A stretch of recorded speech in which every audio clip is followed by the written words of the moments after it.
ఇక్కడ మీకు ఒక విషయం చెప్తానండి. ఇది మా మామయ్య, పేరు కందుకూరి లింగయ్య. మొన్న ఎవరో నన్ను అడుగుతా ఉన్నారనమాట, మేడం మీ ఇంటి పేరు కందుకూరి కదా, మీరు వీరేశలింగం పంతులు వాళ్ళకి రిలేటివ్సా అని అడిగారు. కాదు కాదు మేడం అని చెప్పాను. మా మామయ్యకి ఒక 100 పద్యాలండి నోటెడ్ అనమాట. అవన్నీ నేను రికార్డ్ చేయాలనుకున్నానండి మా మామయ్య ఉన్నప్పుడు. కానీ అప్పుడు ఇంత కెమెరాస్ ఇవన్నీ లేవు కదా.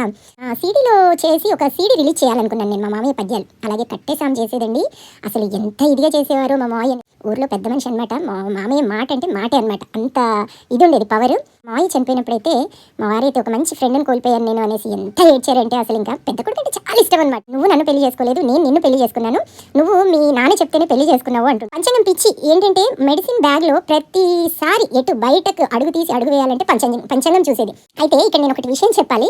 నన్ను చూడడానికి వచ్చేటప్పుడు అంటే మా అత్త మామయ్య వచ్చేటప్పుడు అంటే ట్రైన్లోనంట పాలు పెరుగు కుండలు దొరికాయంటండి. అవి దొరికిన తర్వాత అసలు ఇంకా నన్ను వదిలిపెట్టలేదనమాట. సెంటిమెంట్స్ ఏంటో మరి ఆ సెంటిమెంట్స్ తెలియదు కానీ మా మామయ్యకండి రామాయణ మహాభారతాలు ఈ మూల నుండి ఆ మూలకు తెలుసండి.